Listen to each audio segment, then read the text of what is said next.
네, 이번 7강에서는 영업의 본질적인 특성에 대해서 살펴보도록 하겠습니다. 네, 우선 첫 번째, 영업은 사람과의 관계이다에 대해서 살펴보면, 영업은 결국 사람과 사람과의 만남을 통해서 상호작용을 하면서 판매라고 하는 성과를 만들어가는 과정이라고 말씀드릴 수 있습니다. 이 과정에서 한 번의 판매로 끝나는 경우도 있고 장기적인 관계로 발전시키면서 지속적인 판매 성과를 만들어가는 경우도 있습니다. 관계라고 하는 것은 상호 간에 혜택을 누리는 것으로 서로 도와주는 것이 관계 측면에서 서로 바라는 것일 것입니다. 이러한 관계 측면에서도 관계에 대한 한국적인 의미를 파악해야 하고 이를 정립하는 것이 필요할 것입니다. 서구에서 얘기하는 관계는 이성이 감성보다 큰 비중을 차지하는 것으로 계약 중심의 관계를 의미하는 것입니다. 즉 거래 계약에 따른 경제적인 혜택을 강조하고 거래 조건 이행 등에 관심이 더 큰 사항이죠. 그러나 한국적인 의미의 관계는 특히 우리나라의 영업사원들은 경제적인 관점을 중요하게 생각은 하지만 장기적인 고객 관계를 보다 편한 관계를 더 중요시하는 것입니다. 또한 많은 영업사원들이 고객과의 공식적인 관계도 중요시하지만 비공식적인 사적인 관계 형성을 위해서 좀 더 많은 노력을 하고 있다라고 말씀드릴 수 있겠습니다. 흔히 그 유럽에는 세 나라를 지칭하면 영국, 프랑스, 독일을 말하고 있습니다. 이 세 나라를 역사적으로 살펴보면 서로 간에 경쟁 관계가 있었고 각 나라마다 고유의 문화를 지니고 있다고 볼 수가 있습니다. 또한 이 세 나라는 공통점이 많은데요. 같은 기독교 국가라는 점과 알파벳을 사용한다는 점, 또 침대 문화권이라는 것과 음식을 먹을 때 나이프와 포크를 사용한다는 것입니다. 이들 세 나라에 비해서 문화적으로 차이가 없을 것 같은 아시아의 3국, 즉 중국, 일본, 한국의 나라는 상당히 차이가 크다라고 살펴볼 수가 있겠습니다. 한자를 같이 사용은 하지만 각각 언어가 다르고 의식주 문화가 확연하게 다르다는 것을 살펴볼 수가 있겠습니다. 그러면 우선 그 교재에 나와 있는 중국과 일본을 먼저 살펴보도록 하겠습니다. 중국은 하나의 문화입니다. 중국이 세계 중심이라는 중화 사상을 바탕으로 중국의 영향권 내에서 모든 문화가 통일되기를 바라고 있습니다. 넓은 대륙이 분열하면 전쟁 상태이고 통일이 되면 안정 상태였기 때문에 징벌과 포용 정책을 통한 하나의 중국 정책을 펼쳐왔습니다. 이런 역사를 바탕으로 지금도 각 소수들이 고유의 언어와 풍습을 지키더라도 하나의 중국 내에 있으면 이를 용인하지만 독립이란 말만 나오면 용납을 하지 않는 나라가 바로 중국입니다. 그에 비해서 일본은 화해 문화입니다. 섬나라인지라 전쟁이 나면 도망갈 곳이 없기 때문에 가능하면 서로 싸우지 말아야 합니다. 전쟁을 하지 않으려면 충돌을 최대한 피하는 화합을 최고의 덕목으로 삼아야만 했습니다. 이런 역사는 서로 상처를 주지 않기 위하여 말과 행동을 조심하는 일본의 특유의 문화를 만들어낸 것입니다. 혼내와 다떼마에가 생겨난 것과 마니아 문화가 생겨난 것이 바로 이 때문입니다. 우리나라 국민들이 온라인 안에서 모르는 사람들끼리 어울려서 게임을 하면서 잘 어울리는 반면 일본인들은 혼자서 컴퓨터와 게임하기를 즐기는 것도 바로 이 화해 문화의 특성이라고 말씀드릴 수 있겠습니다. 네, 세 번째로 한국, 우리나라는 그 우리의 문화입니다. 사계절이 그 뚜렷한 농경 문화를 통해서 제때 농사를 마치려면 이웃끼리 서로 도와야 했고 또 외적에 침입을 하면 국가보다는 부락 단위로 의병을 조직해서 우리 것을 지켜야만 했습니다. 이런 역사적 배경으로 우리나라는 끊임없이 우리의 중첩이었습니다. 우리 집, 우리 마을, 우리 학교, 또 우리 경상도와 뭐 우리 전라도 등등 심지어 가족조차도 나의 엄마가 아니라 우리 엄마로 호칭을 할 정도라고 합니다. 이러한 우리를 중심으로 수많은 인맥들이 서로 섞여서 우리나라의 사회를 이루었고 이 우리에서 충성을 하는 것이 바로 우리 민족의 특징이었습니다. 한국에서의 그 영업은 바로 이 우리를 중심으로 관계가 상당히 중요하다고 말씀드릴 수 있겠습니다. 같은 값이면 아는 사람을 통해서 구입을 하거나 또 아는 사람의 소개를 받으려고 하는 것이 바로 우리나라 소비자들의 특징이라고 말씀드릴 수 있겠습니다.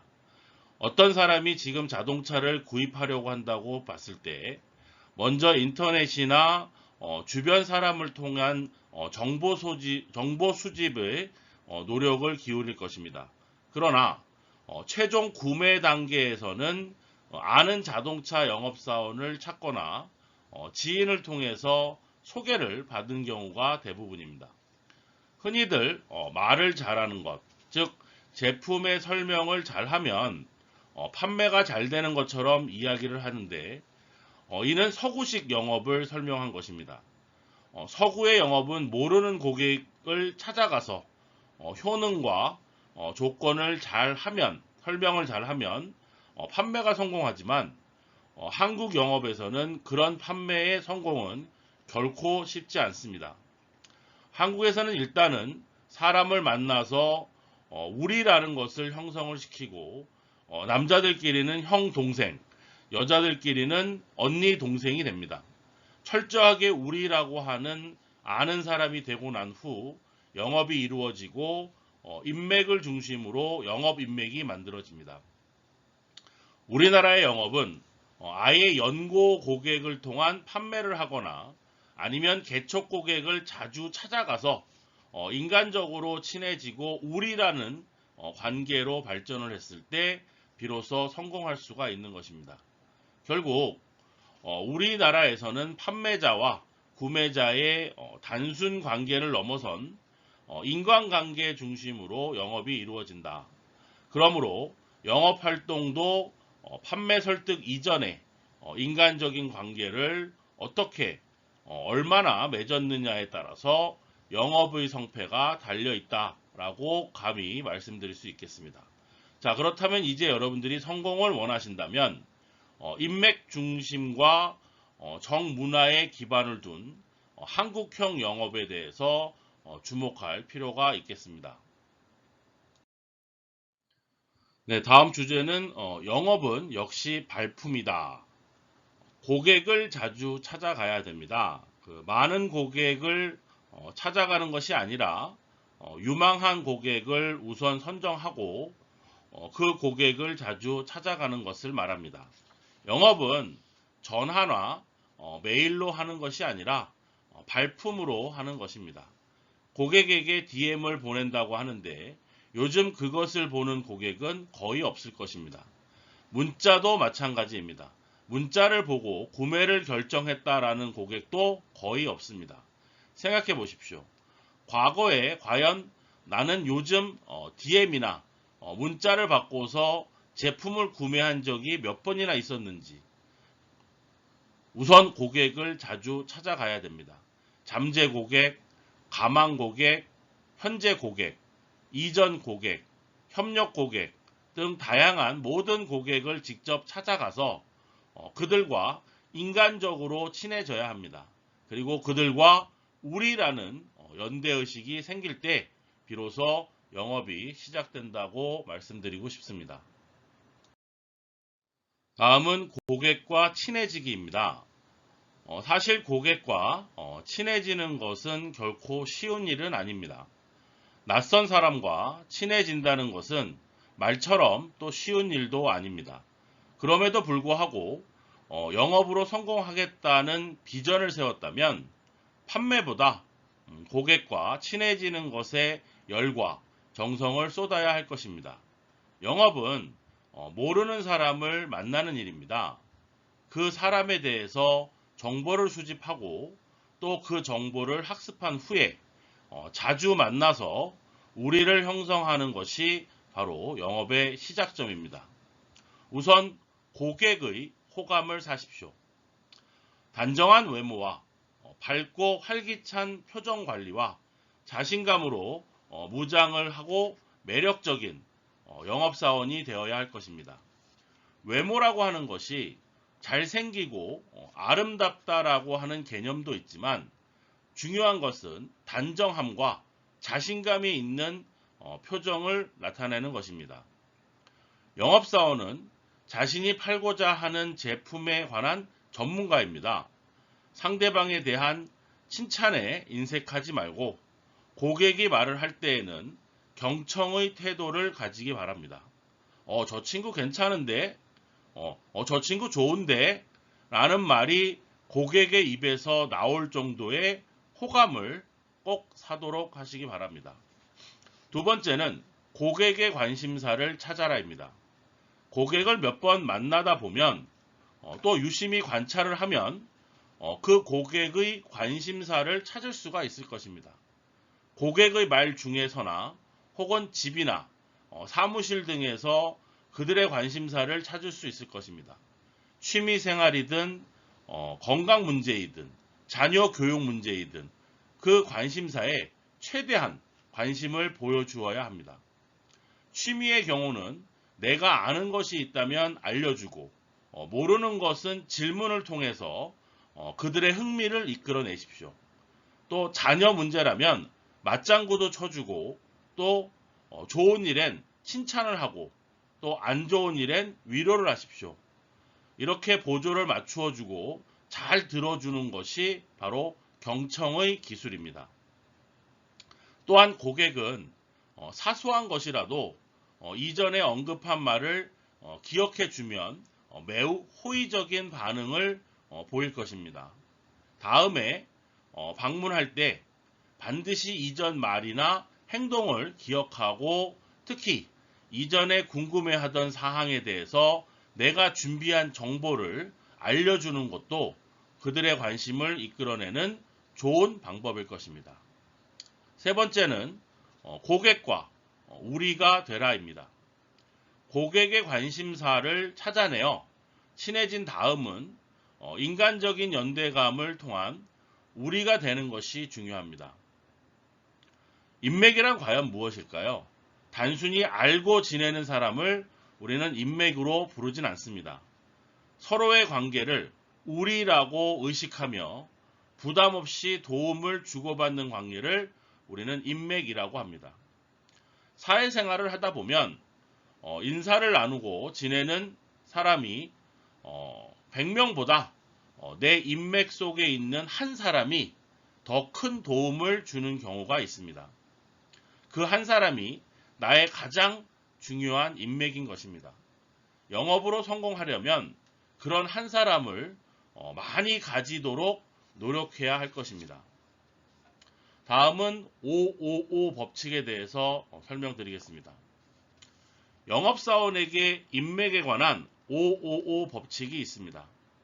어려움에 봉착했을 때 자문을 구할 수 있는 사람 5명, 정기적으로 거래를 하는 VIP 고객 5명, 적극적으로 협조해주는 협력 고객 5명의 인맥을 가지고 있다면 바로 성공한 영업사원이라는 법칙입니다. 반드시 5라는 숫자에 얽매이지 않아도 됩니다.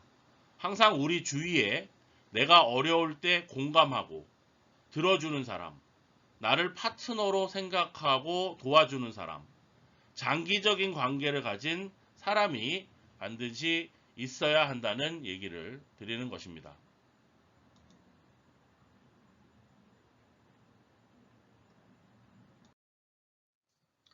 네, 확실한 인맥을 만들자부터 설명을 드리겠습니다. 우선 첫 번째 베풀어라입니다. 확실한 인맥을 만들려면 고객에게 우선 베풀어야 합니다.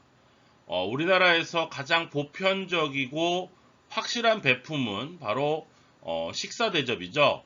그래서 보통 우리는 친해지기 위해서 밥을 같이 먹거나 혹은 밥을 자주 사는 경우가 있습니다. 그때 비싼 접대가 아니어도 좋습니다. 식사 한 끼라도 자주 하며 그들과 인간 대 인간으로 교감을 나누는 것이 확실한 인맥을 만드는 방법입니다. 평상시에 식사 한 끼조차 하지 않는 사람이 나를 도와줄 리 만무합니다.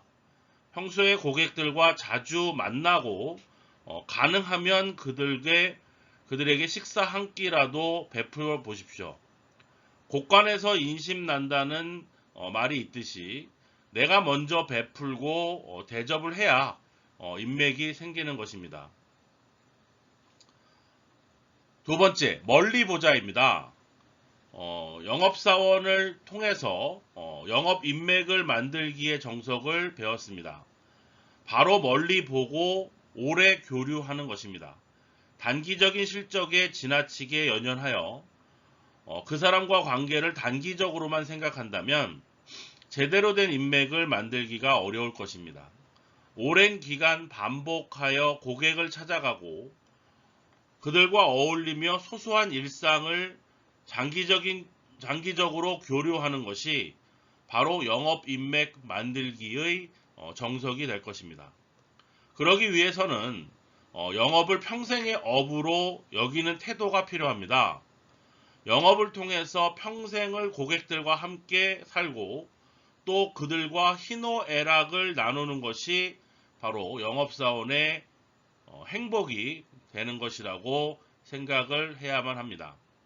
세 번째로 작은 거래가 큰 인맥이 된다입니다. 고객은 언제 영업사원으로부터 제품을 구입하는가, 또 물론 제품에 대한 필요를 인식했을 때일 것입니다. 그러나 필요 인식만으로 제품 구매를 결정하지는 않습니다. 고객은 제품의 필요 인식은 물론이고 신뢰가 더해졌을 때 구매를 결정하게 됩니다.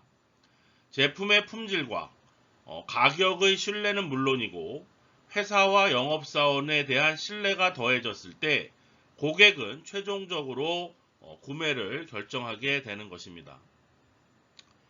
구매는 상대방에 대한 믿음 때문에 하는 것입니다. 믿지 못하는 사람에게는 아무리 작은 돈이라도 지출하지 않는 것이 고객의 심리입니다. 한국적인 정서에서 믿는 사람이라고 하는 것은 자주 교류하는 사람을 말합니다. 이웃사촌이라는 말이 그래서 생겨났습니다. 영업은 고객을 만나는 것에서 시작하고 자주 만나는 곳에서 성공한다고 합니다. 고객을 자주 찾아가십시오. 영업은 전화나 메일로 하는 것이 아니라 발품으로 하는 것입니다. 또 영업의 성공은 나를 믿어주는 사람을 얼마나 많이 만드는가에 대한 게임입니다. 자주 찾아가고 자주 어울려서 신뢰해주는 사람을 많이 만들어야 됩니다. 고객과 영업사원의 신뢰는 과연 무엇일까요? 고객과 영업사원의 신뢰 대상은 사람에 관한 것과 거래 자체에 관한 것이 있는데 영업사원이 고객에게 적합한 제품이라고 확신을 가지고 권유를 할 때 고객이 구매로 화답하는 것이 바로 영업사원과 고객 사이의 신뢰가 되는 것입니다. 가령 내일 고가의 제품을 구매해 줄 가능성이 있는 가망 고객과 오늘 적은 금액의 제품을 구매한 현재 고객과의 차이는 과연 무엇일까요? 아니, 누가 더 중요할까요? 신뢰 측면에서 보자면 현재 고객이 더 중요한 고객입니다. 현재 고객은 작은 돈이지만 나를 믿었기 때문에 구매를 한 것이고, 내일의 고객은 아직도 나를 완전히 믿지 않는다는 뜻을 말합니다. 오늘 구매한 고객은 나를 믿기 때문에 다음에 더 큰 가격의 제품도 구매해 줄 수 있는 고객입니다. 또 다른 고객을 소개해 주는 협력 고객으로도 발전할 수가 있는 것입니다. 영업을 성공하려면 일확천금을 꿈꾸며 큰 거래만을 하려고 하지 말고 작은 거래를 많이 만들어야 합니다. 그것은 돈 안 되는 작은 거래들의 누적이 아니라 나를 믿는 사람을 빨리 확보하는 방법이기 때문입니다. 특히 신입 영업사원들이 이 방법을 사용하면 성공적인 정착을 빨리 할 수가 있을 것입니다. 기업의 제품들 중에서 비싸지 않으면서도 품질이 뛰어나며 범용적인 제품이 한두 가지는 있을 것입니다. 이 제품을 활용하여 최대한 많은 거래 고객을 확보하십시오. 그리고 이들 고객과 더 친해지는 것에 영업활동의 역점이라는 것을 꼭 기억해 두어야 할 것입니다. 네, 두 번째 주제는 영업은 항상 변화하는 직업이다 라는 것입니다. 우선 그 남양유업 사태를 한번 살펴보도록 하겠습니다. 남양유업은 2013년 대리점 밀어내기 갑질 이후에 기업의 이미지가 크게 실추를 했습니다. 지역 대리점에 제품을 강제로 밀어낸 것과 관련해서 남양유업의 그 영업사원이 대리점주에게 욕설 섞인 폭언을 한 녹취록이 공개가 된 것이죠. 2012년까지 연간 10% 이상의 성장률을 보였던 남양유업은 이 사태 이후 소비자 불매운동이 일어서 2013년과 2014년 연속적으로 적자를 냈습니다. 이 사태에 말미암아 110만원대까지 올랐던 남양유업의 주가는 무려 60만원대로 반토막이 나기도 했습니다. 이후 남양유업은 고육지책으로 자사 제품부터 본사 정문에까지 이르던 브랜드 지우기 전략을 꺼내들었지만 결국 인터넷 커뮤니티를 중심으로 역효과를 내는 상황에 이르게 되었습니다. 영업이 많은 성장을 한 것은 사실이지만 아직도 미흡한 부분이 상당히 많습니다. 그러나 일부 영업사원으로 인해서 많은 고객들이 불편을 겪고 있고 또 해당 기업들도 피해를 입는 경우가 있습니다. 앞에서 남양유업의 사례에서 보듯이 한 사람의 영업사원의 잘못된 행동으로 기업 전체가 피해를 입는 경우도 우리 주변에서는 흔히 발견할 수 있는 일입니다. 이제는 영업도 변해야 합니다. 먼저 영업사원의 직업의식을 변화시켜야 합니다. 고객 중심의 활동을 통해 영업사원 스스로가 가치를 높여야 하며 고객들과의 관계에서 행복을 누려야 하는 것입니다. 또한 영업활동의 방법도 시대 흐름에 맞춰서 변해야 합니다. 무조건 열심히 일하면 성공할 것이라는 구시대적인 사고에서 탈피하여 효율성을 높이고 새로운 활동 방법을 찾아야 할 것입니다. 이제 영업은 실적 중심이 아니라 고객 중심의 활동을 통해서 고객 만족은 물론이고 업무의 효율을 기하는 스마트한 영업을 해야 하는 시대가 도래한 것입니다. 두 번째로 윤리 영업. 요즘 기업들의 윤리 경영이라는 말이 화두로 많이 사용되듯이 윤리 영업이라는 말을 사용해 보았습니다. 정직한 영업 활동을 바탕으로 고객과 진실된 신뢰관계를 구축하자는 의미를 말합니다.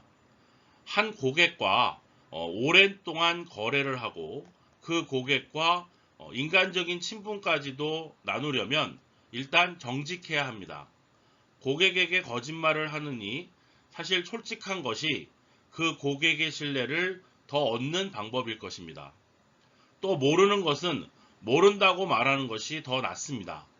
요즘 고객은 똑똑합니다. 이전에는 영업사원의 정보의 비대칭성을 활용하여 고객보다 우위에 있었지만 지금의 고객은 영업사원 못지않게 정보와 지식을 갖추고 있습니다. 이런 똑똑한 고객에게 거짓말을 하거나 상식을 벗어난 과대 설명은 더 이상 통하지 않는다는 것입니다. 영업사원들의 가장 큰 한계는 아직도 판매 중심으로 일하는 것에 기인할 수가 있습니다. 고객이 필요가 아니라 영업사원의 필요에 의한 판매를 하니까 판매가 지속적이지 못하고 또 고객 만족도 달성하지 못하는 것입니다. 이제는 달라져야만 합니다. 제품의 판매가 아니라 고객에게 적합한 솔루션을 제공하는 고객 중심으로 일해야 한다는 것입니다. 영업사원이 제공하는 솔루션에 의해서 고객이 만족과 행복을 누리는 것이 바로 진정한 영업이라고 말씀드리고 싶습니다. 이를 위해서는 우선 영업사원은 시대의 변화에 따른 고객의 욕구를 정확하게 파악하는 안목을 길러야 할 것입니다. 그리고 고객에게 더 나은 가치를 제공하기 위해서 제품과 서비스에 대한 전문가가 되어야 할 것입니다. 전문가는 감으로 되는 것이 아닙니다. 과학적인 방법에 의해서 학습을 해야 전문가가 될 수 있습니다. 영업사원은 제품은 물론이고 제품에 관계된 주변 분야까지도 전문가적인 지식으로 무장을 해야 합니다. 학습하지 않는 영업사원은 결코 고객 만족을 달성할 수가 없는 것입니다. 이제 실적을 올리기 위해서 고객에게 필요하지도 않는 제품을 절대로 권해서는 안 됩니다. 만일 불필요한 제품을 판매한다면 이것은 일종의 기만 행위라고 말할 수 있습니다. 고객이 원하고 고객에게 가장 적합한 제품을 권해야 합니다. 건강식품의 영업사원에게 종종 발견되는데 고가의 제품을 판매하려고 고객의 건강을 아주 위험한 것처럼 위협하거나 혹은 제품의 효능을 만병통치약으로 권하는 경우가 많습니다. 건강식품은 고객의 건강을 도와주는 것이지 영업사원이 팔려고 하는 제품이 기준이 되어서는 안 됩니다. 고객의 상태와 니즈에 알맞는 제품을 권해서 고객이 효과를 보도록 해야 하는 것입니다. 영업은 고객의 문제를 해결하기 위한 솔루션을 제공하는 것입니다. 영업사원은 항상 고객의 문제와 니즈, 효능, 사후 만족 등을 종합적으로 판단하여 항상 적합한 솔루션을 권해야 합니다. 적합한 솔루션과 제품이란 고객의 경쟁력도 고려하는 것이어야 합니다. 단위 매출을 올리기 위해서 고객에게 불필요한 제품을 권해서는 절대로 안 됩니다. 가장 효과적이되 가장 경제적인 솔루션을 찾아서 제공하는 것이 바로 영업사원들의 의무인 것입니다. 자기의 이익을 위해서 고객의 주머니 사정을 고려하지 않는 영업사원은 결코 성공하기 어려울 것입니다. 실제로 이러한 영업사원들은 매출은 높으나 단골 고객이 없어서 항상 신규 고객을 찾아다니느라 지나치게 에너지를 낭비하고 있습니다. 또한 안정적인 지속 거래와 소개가 없어서 안정적인 매출 창출에도 매우 큰 어려움을 겪고 있는 것입니다. 네, 윤리 경영 두 번째, 절대로 과대 광고를 하지 말아야 한다입니다. 제품의 효능을 과대 광고해서는 안 됩니다. 이것도 역시 기만 행위입니다. 제품은 정확하게 설명할 때 좋은 제품이지 과대 광고를 하면 거짓 제품이 되는 것입니다. 회사에서 공들여서 출시한 제품을 오직 판매하려는 욕심 하나로 거짓 제품으로 만들어서는 안 됩니다. 요즘 고객은 똑똑하고 까다롭다고 했습니다. 과대 광고에 현혹되어서 구매하더라도 사후에 얼마든지 인터넷을 통해서 제품 정보를 쉽게 파악할 수가 있는 것입니다. 또 사용감이 설명과 다르면 금방 알아차릴 수가 있습니다. 요즘은 제품을 있는 그대로 고객에게 맞는 스토리텔링을 통해서 제대로 설명하는 것이 바로 최고의 설명 방법임을 반드시 여러분들은 주지하셔야 될 것입니다. 네, 윤리 영업의 세 번째 주제는 바로 한탕주의, 이제는 근절되어야 한다입니다. 영업사원에 대한 사회적 인식이 여전히 좋지는 않습니다. 그 이유는 무엇일까요?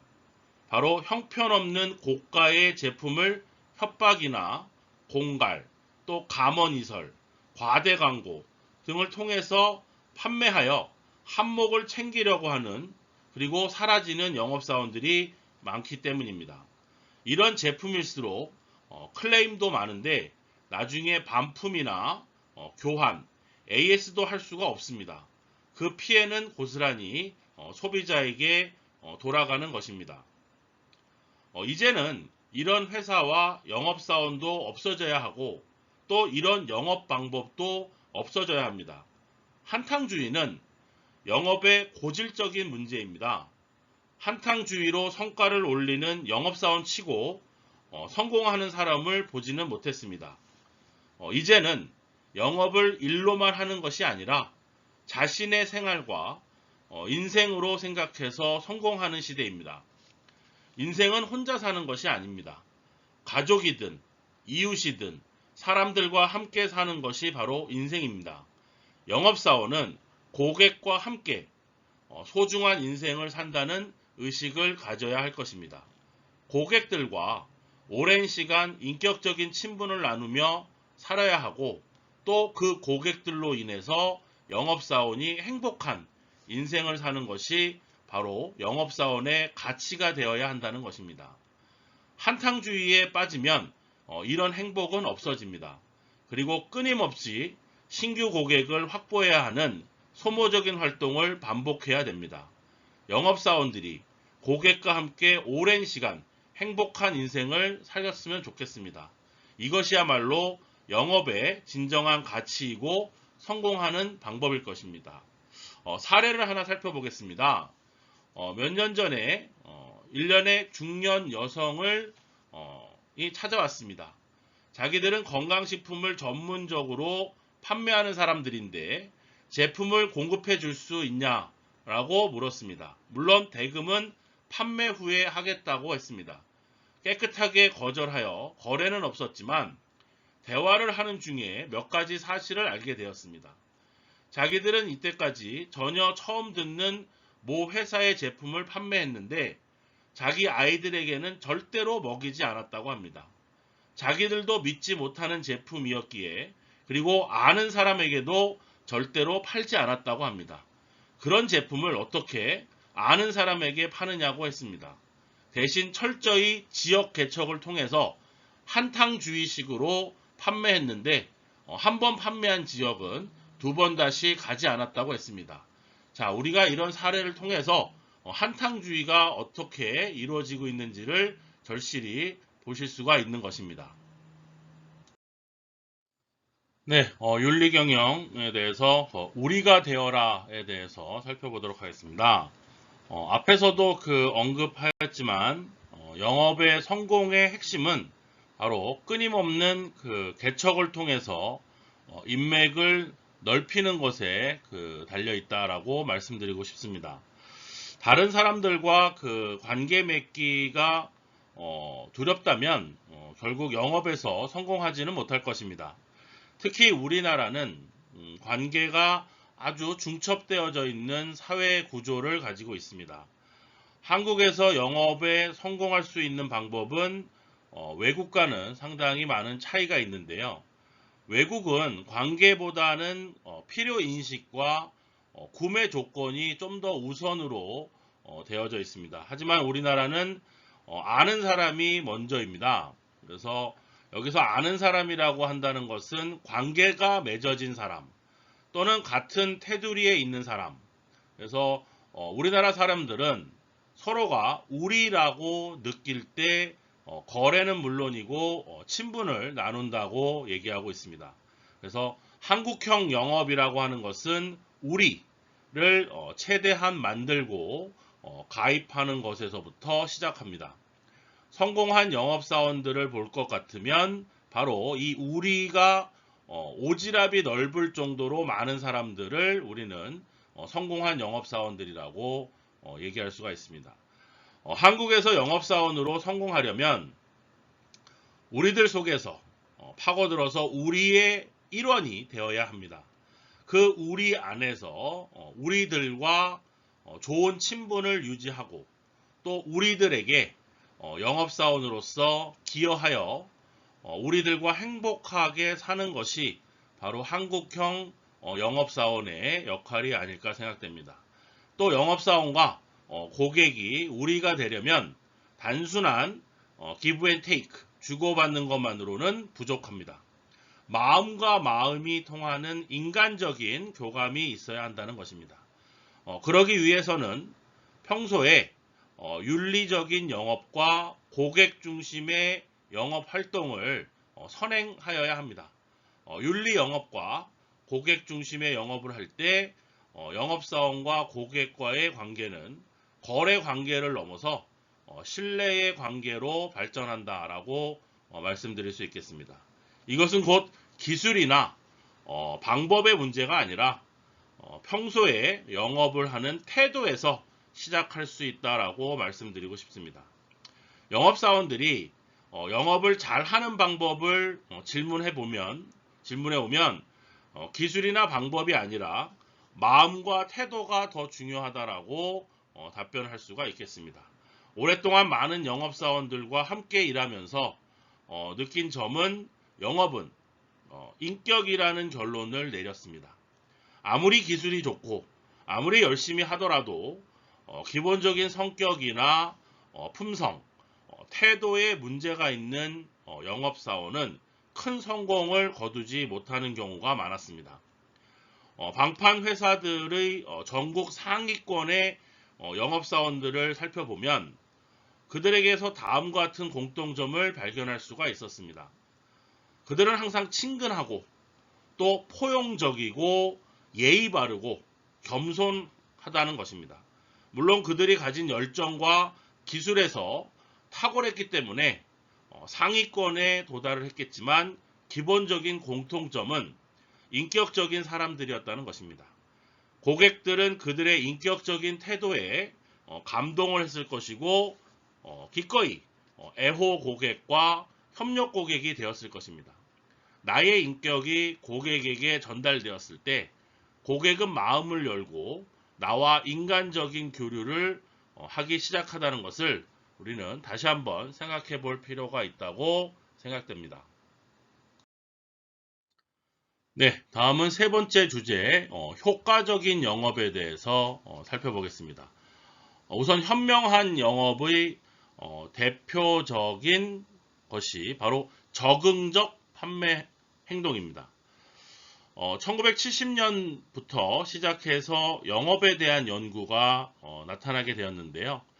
그때 효율적인 영업의 대표적인 것이 바로 열심히 하는 영업, working hard에서 효과적인 영리한 영업, working smart로 그 초점이 전환되고 있다는 것이었습니다. 영업의 기본적인 방식은 불특정 다수 고객을 무조건 만나서 설득하고 실적을 올리는 그런 영업이라고 말할 수 있었는데요. 그러나 현재는 시장에서의 경쟁이 치열해지고 삶의 복잡도가 증가되어서 새로운 고객들을 무작정 만날 수만은 없는 환경이 조성되고 있는 것입니다. 따라서 효과적인 영업을 위해서는 고객 지향성과 또 학습 지향성이 강조되고 이제는 불특정 다수가 아닌 특정한 다수, 즉 마케팅에서 얘기하는 STP 전략에 의해서 우리 제품에 대한 want와 needs가 있는 고객들을 찾아서 영업을 하는 패턴으로 바뀌고 있다는 것입니다. 즉 고객들을 먼저 세분화해서 선정을 하고 또 그 고객들에 대한 정보를 수집하고 학습을 한 다음 그 학습을 통해서 충분히 준비가 된 상태에서 불특정 다수가 아닌 특정 소수의 고객을 집중적으로 공략을 해야 한다는 것입니다.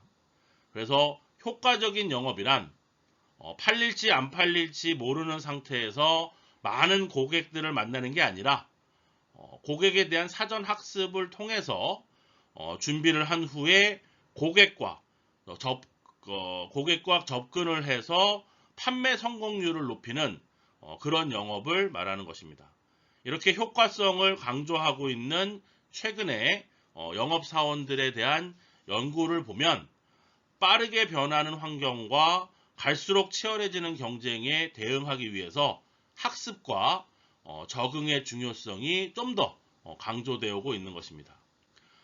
기존의 그 효과적인 영업의 대가인 화이트는 시장 변화에 적절히 대응하기 위해서 효과적인 영업의 대표적인 개념으로 적응적 영업의 지식 구조와 동기 그리고 실행 사이의 관계를 바탕으로 적응 가능성의 개념적인 모델을 제안하였고 또 이런 연구를 바탕으로 사피로와 화이츠는 적응적 영업행위의 측정 도구인 어댑스를 개발하게 되었습니다. 이들이 개발한 16가지의 항목은 적응적 영업행동에 관련된 연구에서 가장 많이 사용되는 척도들이었습니다. 이후 일부 연구자들이 그 어댑스 척도의 한계점을 제시하면서 새로운 측정 도구들을 제시하고 있는 반면 또 다른 연구자들은 이런 적응적 영업 행동의 선행 변수와 결과 변수들을 찾는 데 좀 더 많은 노력을 기울이고 있는 그런 상황입니다. 네, 다음은 연고와 인맥 중심의 영업을 벗어나야 한다라는 주제로 살펴보겠습니다. 영업사원들의 그 또 다른 한계는 바로 현재까지 그 연고 중심의 그 영업 활동이었습니다. 물론 연고 판매를 하지 말라는 것은 절대 아닙니다. 하지만 개척에 익숙치 않았던 초보 시절에 연고 중심의 판매는 필요합니다. 내가 판매한 제품이 고객에게 필요한 제품이고 또 우수한 품질이라면 구태여 아는 사람에게 권하지 말아야 할 이유는 전혀 없는 것이죠. 하지만 연고 판매에 지나치게 연연을 하면 두 가지 문제가 발생할 수가 있다는 것입니다. 연고 판매는 고객 스스로의 필요인식보다는 친분에 의한 구매를 생각하는 경우가 더 강하기 때문에 첫째, 친분으로 제품을 구매한 고객은 필요에 의해서 구매한 고객보다 제품의 만족도를 약하게 느끼기 때문에 단골 고객이나 협력 고객으로 발전하기가 어렵다는 것입니다.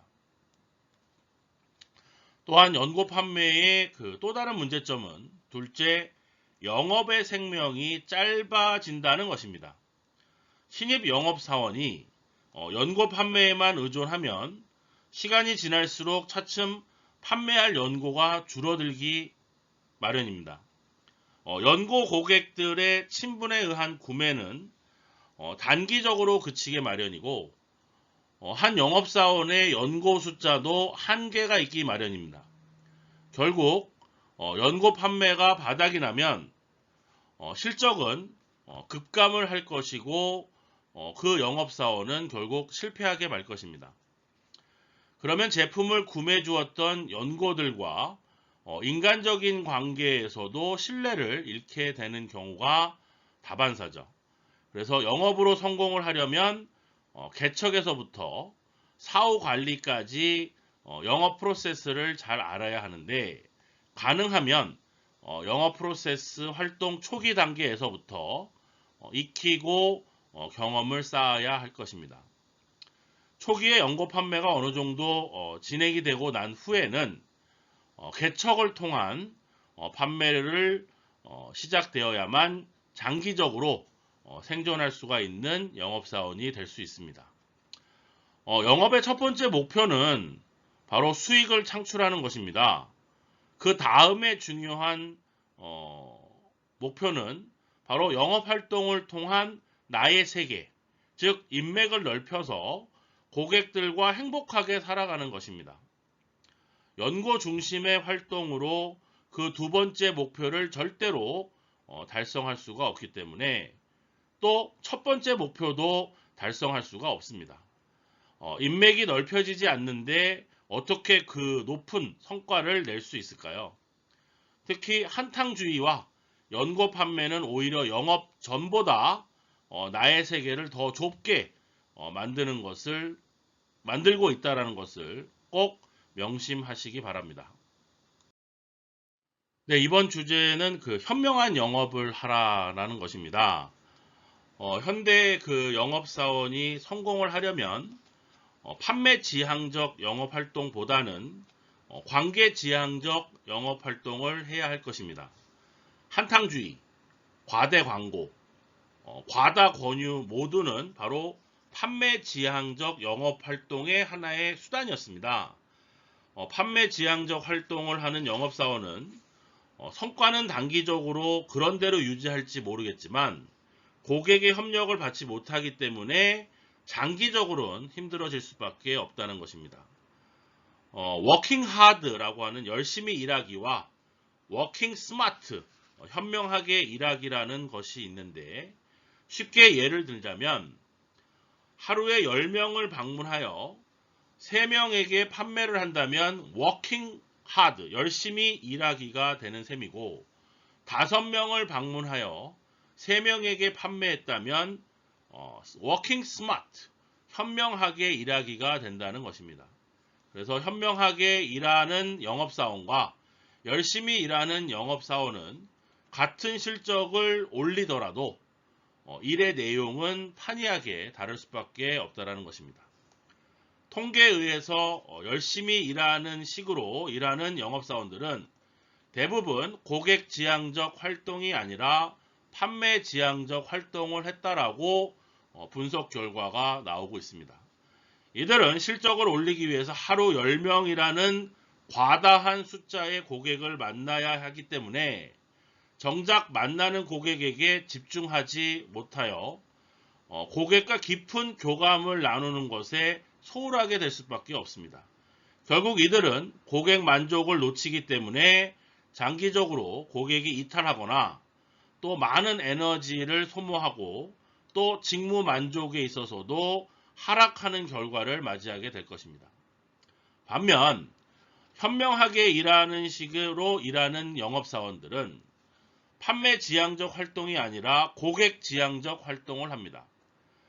현명하게 일하기는 5명이라는 가능성이 높은 고객을 선정하여 이들을 중점적으로 만나기 때문에 만나는 고객에게 집중할 수가 있고 또 고객에게 집중하기 때문에 고객과의 충분한 교감을 나눌 수가 있다는 것입니다. 따라서 고객 만족은 물론이고 판매 성공률도 높아진다는 것입니다. 결국 이러한 고객 중심의 활동은 지속적이고 또 안정적인 거래와 실적에서도 성장할 수 있고 또 직무의 만족도도 상승하는 그런 결과를 가져오게 되는 것이죠. 현대 영업은 무조건 열심히 해서 성과를 만들어내는 시대가 아닙니다. 지금은 정확한 원인 파악과 프로세스 개선을 통한 효과적인 영업을 추구해야 하는 시대입니다. 영업도 마찬가지고 이제는 워킹 스마트를 통한 고객 지향적인 영업 활동을 해야 하는 시대라는 것입니다. 판매 지향적인 영업 방법을 과감하게 버리고 관계 지향적 영업을 통해서 고객 중심의 영업을 해야만 살아남을 수 있는 시대가 되었다는 것을 다시 한번 강조해서 말씀드리고 싶습니다. 네, 이번 시간 마지막 주제입니다. 미래 전문 영업을 위해. 자, 요즘에 영업 인력이 많이 증가하고 있습니다. 그만큼 영업 업계에서도 많은 성장과 질적인 발전을 해오고 있는데, 그럼에도 불구하고 아직까지 옛날 어떤 습관에서 벗어나지 못한 영업사원들도 많습니다. 그 이유는 영업에 대한 어떤 공부를 하지 않고 또 스스로 성장하지 않기 때문입니다. 또 일부 기업들이 이런 성과 지상주의에 빠져서 이들에게 판매 중심으로 일하도록 아직까지도 강조를 하고 있기 때문입니다. 이런 영업사원들과 기업들은 이제 거듭나야 합니다. 영업이 매력적인 직업임에는 틀림없지만 더 성숙하기 위해서는 영업사원 스스로가 가치 부여가 필요할 시기가 됐습니다. 판매를 잘하는 영업사원은 되기는 쉽습니다. 그러나 판매를 넘어서 고객으로부터 신뢰와 존경을 받는 영업사원이 되는 것은 쉽지 않습니다. 일시적으로 고소득을 올리는 것은 쉽지만, 그러나 고객과 신뢰를 바탕으로 인간관계를 맺고 그 관계를 지속하는 것은 어렵다는 얘기입니다. 이제 영업사원들은 판매 중심의 영업에서 벗어나서 고객 가치를 창출하고 그 과정에서 스스로 의미 있는 삶이 사도록 노력해야 할 것입니다. 최근에 요즘 전자상거래의 매출이 백화점의 매출을 앞질렀다고 합니다. 시대 트렌드가 변화하고 소비자들이 변화하고 있다는 증거를 말씀드리는 것입니다. 방문 판매 업계는 이제 옛날 역사적으로 들어가고 새로운 미래의 영업상을 찾는데 게을리한다면 반드시 총체적인 위기에 봉착할 것입니다. 이제 방판업계도 시대에 따라서 영업사원들의 마인드와 태도가 업그레이드 되어야만 하고 업계의 가치와 관리 방법의 선진화가 절실할 때가 되었습니다. 새로운 영업을 위해서 영업사원과 업계 모두 다음의 4가지 부분에서 인식을 변화하는 새로운 출발을 해야 할 때가 된 것 같습니다. 첫째, 학습을 통하여 영업의 전문가가 되자. 둘째, 전문성으로 고객의 욕구에 가장 적합한 솔루션을 제공하자. 셋째, 고객의 만족과 행복을 최고의 가치로 여기자. 마지막 넷째, 고객과 친밀한 관계를 맺고 그들과 함께 오랜 시간 행복한 인생을 살자라는 것입니다. 그래서 영업에 종사하는 모든 사람들이 이 4가지의 새로운 미래의 전문 영업을 위해서 한번 고민을 해보는 시간을 가졌으면 좋겠습니다.